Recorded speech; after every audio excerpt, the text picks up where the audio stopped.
Setiap kali kita membuka berita, hampir selalu ada kabar tentang konflik baru. Rusia dan Ukraina masih terus berperang. Di Timur Tengah, konflik Israel dan Hamas belum benar-benar berakhir.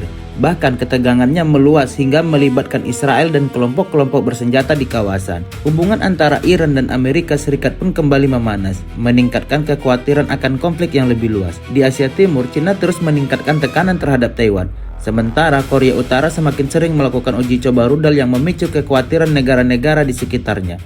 Akibatnya, hampir setiap minggu kita mendengar pertanyaan yang sama.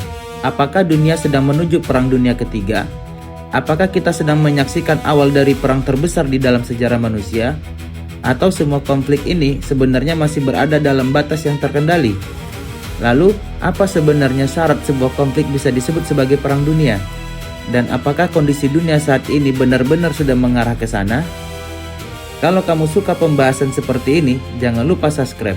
Karena Ruang Dian akan terus menghadirkan pembahasan politik, ekonomi, dan geopolitik dengan bahasa yang sederhana dan berdasarkan data. So, mari kita bahas.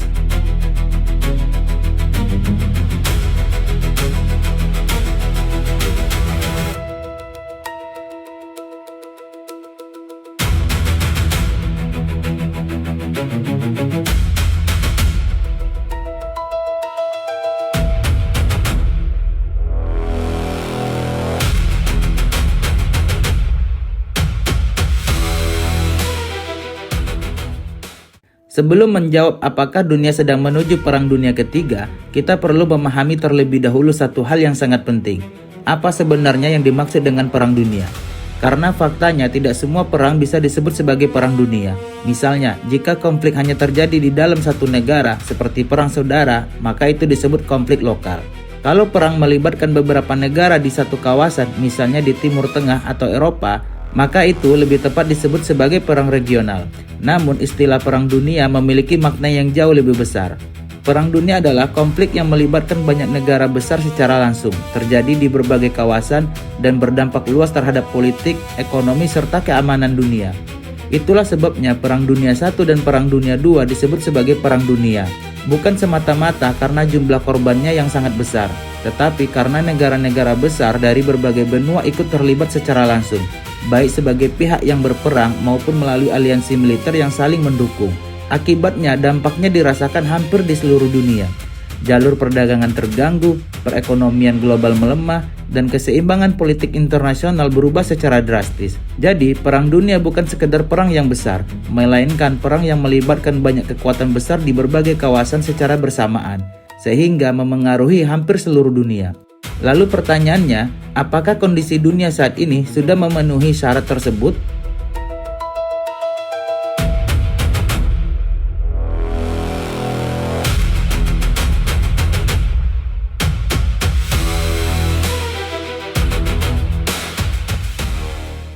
Kalau melihat kondisi dunia saat ini, sebenarnya tidak sulit memahami mengapa banyak orang mulai khawatir.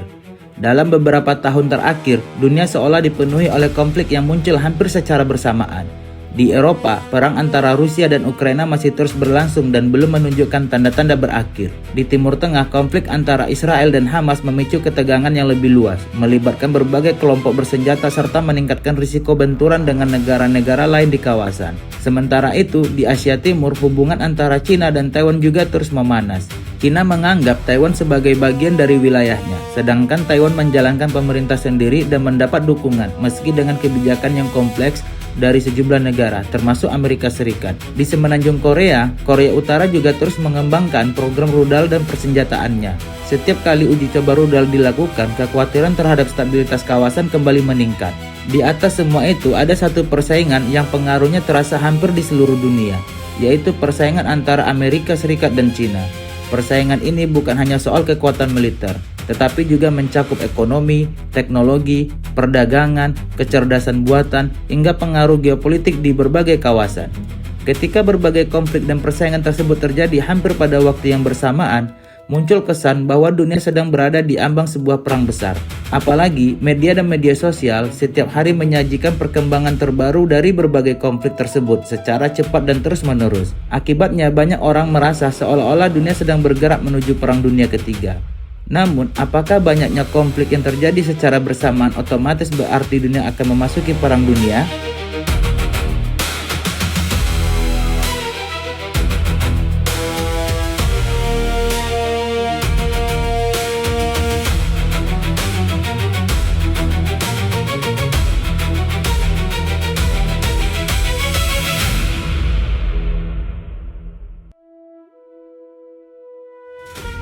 Kalau begitu, apa sebenarnya yang bisa memicu terjadinya Perang Dunia Ketiga? Jawabannya bukan sekedar karena ada perang, melainkan ketika semakin banyak negara besar mulai terlibat secara langsung dalam konflik yang sama. Sejarah menunjukkan bahwa perang berskala global seringkali tidak dimulai dengan niat untuk menciptakan perang dunia. Justru yang sering terjadi adalah sebuah konflik kecil terus membesar karena semakin banyak pihak ikut terlibat. Salah satu faktor yang dapat mempercepat proses tersebut adalah aliansi militer. Misalnya, ketika satu negara diserang, negara-negara sekutu dapat merasa memiliki kewajiban untuk memberikan dukungan baik berupa bantuan militer, logistik, maupun pertahanan. Akibatnya, konflik yang awalnya hanya melibatkan dua negara bisa berkembang menjadi konflik yang melibatkan banyak negara sekaligus. Selain itu, ada beberapa kawasan yang dianggap memiliki risiko eskalasi lebih tinggi. Salah satunya adalah Taiwan. Jika suatu saat terjadi konflik bersenjata di kawasan tersebut, dampaknya berpotensi meluas karena kepentingan banyak negara besar saling bertemu di sana.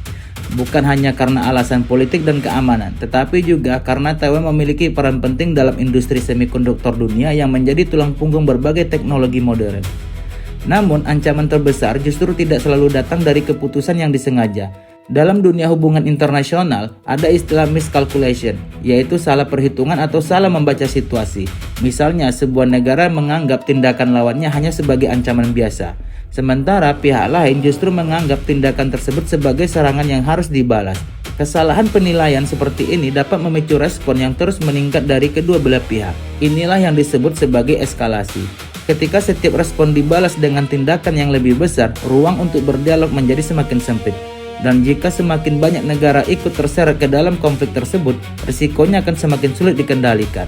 Karena itulah, perang dunia biasanya bukan sesuatu yang direncanakan sejak awal, melainkan bisa muncul ketika sebuah konflik terus meluas, melibatkan semakin banyak negara dan akhirnya keluar dari kendali. Tetapi, jika risikonya memang sebesar itu, mengapa sampai hari ini perang dunia ketiga belum juga terjadi?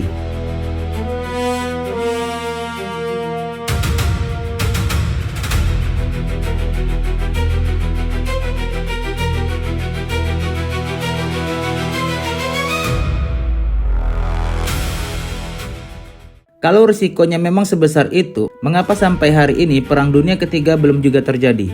Salah satu jawabannya adalah senjata nuklir.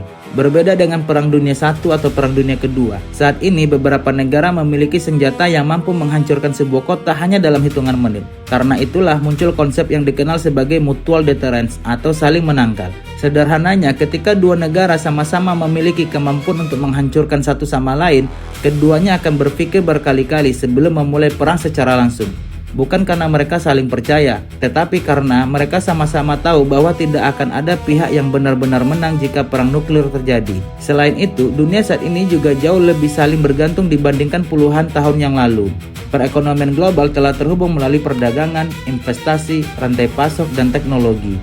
Sebuah ponsel yang kita gunakan misalnya bisa dirancang di satu negara, menggunakan komponen dari beberapa negara lain, lalu dirakit di negara yang berbeda. Artinya, jika terjadi perang besar, bukan hanya negara yang berperang yang akan merasakan dampaknya. Gangguan terhadap perdagangan, energi, dan rantai pasok bisa mempengaruhi perekonomian hampir di seluruh dunia. Belum lagi biaya perang modern yang luar biasa besar. Perang tidak hanya menghabiskan anggaran negara, tetapi juga merusak infrastruktur, mengganggu aktivitas ekonomi, menurunkan investasi, dan memperlambat pertumbuhan selama bertahun-tahun. Karena itu, sebelum konflik berkembang lebih jauh, banyak negara masih memilih menempuh jalur diplomasi, melalui dialog, perundingan, maupun organisasi internasional. Berbagai upaya terus dilakukan untuk mencegah agar ketegangan tidak berubah menjadi perang yang lebih luas. Pada saat yang sama, negara-negara besar juga memiliki kepentingan ekonomi yang sangat besar. Mereka memang bersaing dalam banyak hal, namun di sisi lain mereka juga saling membutuhkan sebagai mitra dagang, tujuan investasi, maupun bagian dari rantai produksi global. Karena itulah, meskipun ketegangan terus terjadi, banyak negara tetap memiliki kepentingan untuk menjaga agar konflik tidak berkembang menjadi perang global. Justru karena konsekuensinya sangat besar, sebagian besar negara akan berusaha mencegah konflik keluar dari kendali. Lalu dengan semua kondisi tersebut, apakah dunia benar-benar sedang menuju perang dunia ketiga?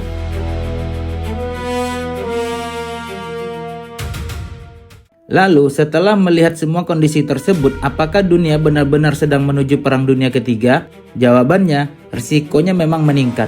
Namun bukan berarti perang dunia ketiga pasti akan terjadi. Hingga saat ini belum ada yang dapat memastikan apakah berbagai konflik yang sedang berlangsung akan berkembang menjadi perang global seperti yang pernah terjadi pada abad ke-20. Yang jelas, dunia saat ini sedang menghadapi tingkat ketegangan geopolitik yang cukup tinggi. Namun jika kita melihat pola yang berkembang, konflik antar negara besar justru semakin jarang dilakukan secara langsung. Sebaliknya, persaingan kini lebih sering terjadi dalam bentuk yang berbeda. Misalnya perang proksi, di mana negara-negara besar mendukung pihak tertentu tanpa terlibat langsung di medan perang. Kemudian perang ekonomi, melalui tarif perdagangan, sanksi, hingga pembatasan ekspor terhadap komoditas atau teknologi tertentu. Lalu ada perang teknologi, ketika negara-negara berlomba menguasai kecerdasan buatan, semikonduktor, dan teknologi strategis lainnya. Dan yang juga semakin penting adalah perang cyber, di mana serangan terhadap sistem pemerintahan, infrastruktur, atau jaringan digital dapat dilakukan tanpa harus mengirim satupun pasukan ke medan tempur. Artinya, persaingan antar negara besar tidak berhenti, tetapi bentuknya semakin kompleks.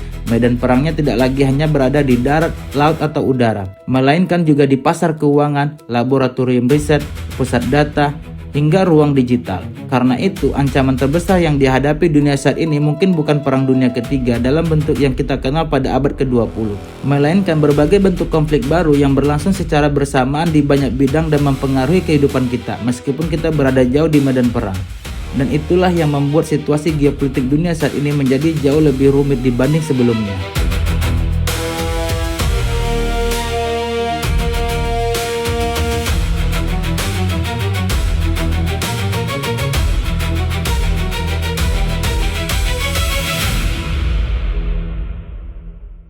Pada akhirnya, dunia memang sedang menghadapi banyak ketegangan geopolitik. Konflik di berbagai kawasan memang nyata. Persaingan antar negara besar juga semakin intens.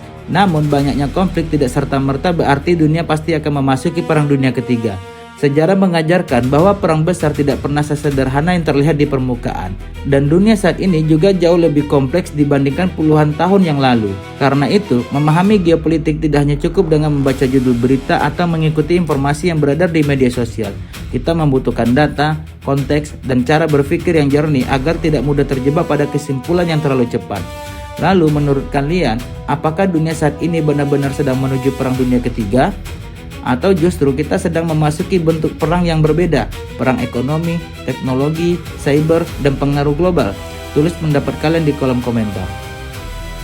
Kalau kalian suka pembahasan seperti ini, jangan lupa like, subscribe, dan aktifkan lonceng notifikasi, karena Ruang Dian akan terus menghadirkan pembahasan politik, ekonomi, dan geopolitik dengan bahasa yang sederhana dan berdasarkan data. Sampai jumpa di video berikutnya.